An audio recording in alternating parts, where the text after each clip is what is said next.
Hello student, आज हम देखने वाले हैं प्रॉफिट एंड लॉस अकाउंट का प्रॉब्लम। तो उसके साथ साथ हमें ट्रेडिंग अकाउंट भी बनाना है।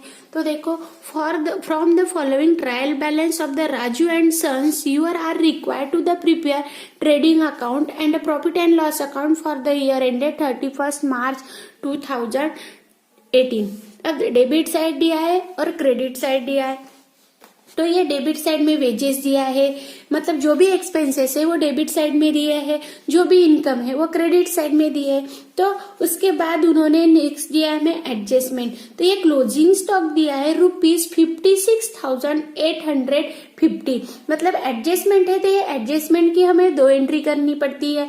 तो उसके लिए हमें क्या बनाना है, सिर्फ उन्होंने बोला है ट्रायल बैलेंस दी है, तो ट्रायल बैलेंस के हिसाब से हमें trading account and profit and loss account बनाना है। तो देखो, in the books of the Raju and Sons, मतलब राजू एंड सन्स के बुक में हमें ट्रेडिंग अकाउंट और next profit and loss account बोला है। तो ये प्रॉफिट एंड लॉस अकाउंट हमें बनाना है। तब देखो कि ओपनिंग स्टॉक, अब ये ओपनिंग स्टॉक कहाँ रहेगा, तो ये ओपनिंग स्टॉक ये लास्ट ईयर का है, मतलब ये इस साल में ओपनिंग है, तो इसीलिए ये ओपनिंग स्टॉक दिया है 31,300। देखो 31,300। उसके बाद परचेस, ये परचेस भी एक्सपेंसेस है, तो परचेस भी दिया है। परचेस देखो, परचेस 66,800, ये अंदर के कॉलम में लिखा है 66,800। उसमें से परचेस रिटर्न क्या करेंगे, हम माइनस करेंगे। तो ये परचेस रिटर्न क्रेडिट बैलेंस है, इसीलिए परचेस रिटर्न हमें दिखेंगे क्रेडिट बैलेंस में। तो परचेस में से परचेस रिटर्न हमने क्या किया, माइनस, मतलब 66,800 में से 6,520 माइनस किया, तो amount I 60,280। Next wages, wages भी हमारा क्या है, एक्सपेंसेस है, तो वो ये ट्रेडिंग अकाउंट के डेबिट साइड में आएगा। उसके बाद परचेस लिख दिया। कैरेज इनवर्ड, कैरेज इनवर्ड भी एक्सपेंसेस है, तो ये ट्रेडिंग अकाउंट का एक्सपेंसेस है, तो ये आएगा ट्रेडिंग अकाउंट के डेबिट साइड में। उसके बाद सेल्स रिटर्न, ये सेल्स रिटर्न, सेल्स में क्या किया जाता है, माइनस, लेकिन ये सेल्स रिटर्न डेबिट बैलेंस है, तो ये सेल्स में से क्या करना है हमें, माइनस। तो सेल्स है हमारी 1,52,900, तो ये 1,52,900 लिख दिया। उसमें से सेल्स रिटर्न हमने क्या किया, माइनस 4,800, तो अमाउंट आ गई हमारी 1,48,100। उसके बाद है सैलरी, सैलरी ये ऑफिस वर्कर को दी जाती है, इसीलिए वह प्रॉफिट एंड लॉस के डेबिट साइड में आ गई। देखो 17,400। उसके बाद रॉयल्टीज, रॉयल्टीज का मतलब जो भी अधिकार शुल्क है वो, इसीलिए वो ट्रेडिंग अकाउंट के डेबिट साइड में आएगी। देखो वह 4,800 है। उसके बाद है रेंट रेट एंड टैक्सेस, ये रेंट रेट एंड टैक्सेस ये है ऑफिस एक्सपेंसेस, इसीलिए वो जाएगी प्रॉफिट एंड लॉस के डेबिट साइड में।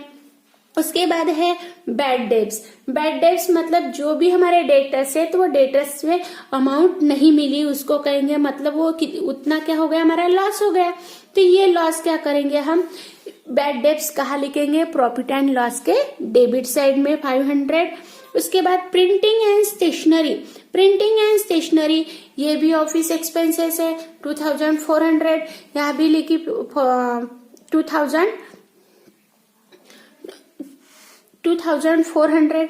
उसके बाद है एडवर्टाइजमेंट, एडवर्टाइजमेंट ये भी एक्सपेंसेस है, ये भी ऑफिस एक्सपेंसेस है, तो ये ऑफिस एक्सपेंसेस भी कहा जाएगा, ये प्रॉफिट एंड लॉस के डेबिट साइड में। उसके बाद कैरेज आउटवर्ड, तो ये कैरेज आउटवर्ड भी क्या है, अब यहाँ देखो कैरेज इनवर्ड और ये कैरेज आउटवर्ड, तो ये जो भी सेल्स पर आती है तो वो ट्रेडिंग पर जाएगी, लेकिन जो भी परचेस रिटर्न है, मतलब परचेस पर जो भी परचेस किया उस पर जो भी एक्सपेंसेस आएगा तो वो जाएगा प्रॉफिट एंड लॉस के डेबिट साइड में। देखो कैरेज आउटवर्ड है 3,720। उसके बाद है डिस्काउंट अलाउड, मतलब डिस्काउंट मिला, तो ये डिस्काउंट किसको मिलेगा, ऑफिस वालों को मिलेगा, तो ये ऑफिस एक्सपेंसेस है, ऑफिस वाले देंगे। अलाउड मतलब देना, तो ये 1,520 है, तो वो प्रॉफिट एंड लॉस के डेबिट साइड में। देखो डिस्काउंट 1,520 20। उसके बाद इंश्योरेंस, ये इंश्योरेंस भी ऑफिस एक्सपेंसेस है, तो ये भी इंश्योरेंस यहाँ जाएगा प्रॉफिट एंड लॉस के डेबिट साइड में 5800। उसके बाद फैक्ट्री रेंट, ये फैक्ट्री रेंट है हमारा ट्रेडिंग अकाउंट, मतलब जितने भी फैक्ट्री जो भी प्रोडक्शन किए जाते हैं तो ये इसीलिए वो क्या है फैक्ट्री एक्सपेंसेस है, तो ये फैक्ट्री एक्सपेंसेस जाएगा ट्रेडिंग अकाउंट के डेबिट साइड में। उसके बाद कमीशन पेड, मतलब कमीशन दिया, तो ये कमीशन दिया ये भी ऑफिस एक्सपेंसेस है, इसीलिए वो कहा जाएगा प्रॉफिट एंड लॉस के डेबिट साइड में कमीशन 1800। उसके बाद क्रेडिट बैलेंस में आएंगे। क्रेडिट बैलेंस में परचेस में से परचेस रिटर्न माइनस किया, सेल्स में से सेल्स रिटर्न माइनस किया, कमीशन रिसीव्ड मतलब कमीशन मिला तो ये हमारी क्या है इनकम है, लेकिन ये प्रॉफिट ट्रेडिंग अकाउंट के क्रेडिट में नहीं जाएगी, तो कमीशन मिला ये जाएगा प्रॉफिट एंड लॉस अकाउंट के क्रेडिट साइड में 18,000।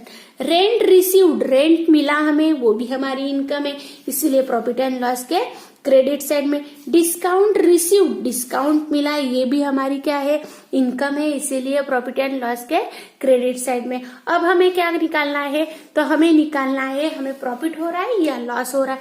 अब देखो ट्रेडिंग में अमाउंट निकली है, क्रेडिट अमाउंट ज्यादा निकली है 2,04,950, ये डेबिट साइड में लाई हमने 2,04,950। उसमें से ये फैक्ट्री रेंट तक मतलब 31,300, 60,280, 9,200, 3,350, 4,800, 7,000 ये क्या किया हमने माइनस किया, तब अमाउंट बची हमारी 89,020। तो 89,020 ये हमारी क्या है ग्रॉस प्रॉफिट, और ये ग्रॉस प्रॉफिट कहाँ ट्रांसफर किया जाता है, तो ये gross profit profit and loss account के क्रेडिट साइड में। अब इसमें लॉस आता है तो ये कहाँ ट्रांसफर करते हैं, तो ये ट्रांसफर करते हैं हम प्रॉफिट एंड लॉस अकाउंट के डेबिट साइड में, क्योंकि ये प्रॉफिट एंड लॉस हमारी इनकम है, मतलब इतना नफा हमें, इतना जो भी प्रॉफिट है तो इतना प्रॉफिट हमें हुआ तो हमारी इनकम है, इसीलिए वो प्रॉफिट एंड लॉस अकाउंट के क्रेडिट साइड में जाएंगी।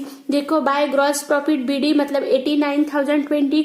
अब देखो उसमें भी देखना है हमें कि कौन सी अमाउंट ज्यादा है, डेबिट है या क्रेडिट है। उसमें भी हमारी क्रेडिट अमाउंट ज्यादा है 1,20,620, तो 1,20,620 उसमें से हमें ये अमाउंट क्या करना है, यहाँ तक हमें क्या करना है माइनस करना है, तो हमारी अमाउंट बचेगी 56,800। तो ये 56,800 हमारा क्या है नेट प्रॉफिट। अब ये नेट प्रॉफिट निकल गया तो ये नेट प्रॉफिट कहाँ ट्रांसफर करेंगे, कैपिटल अकाउंट को, और ये कैपिटल अकाउंट कहा जाता है, तो ये कैपिटल अकाउंट हमें बैलेंस शीट बनानी पड़ती है, तो ये बैलेंस शीट के लायबिलिटी साइड में जाएंगे।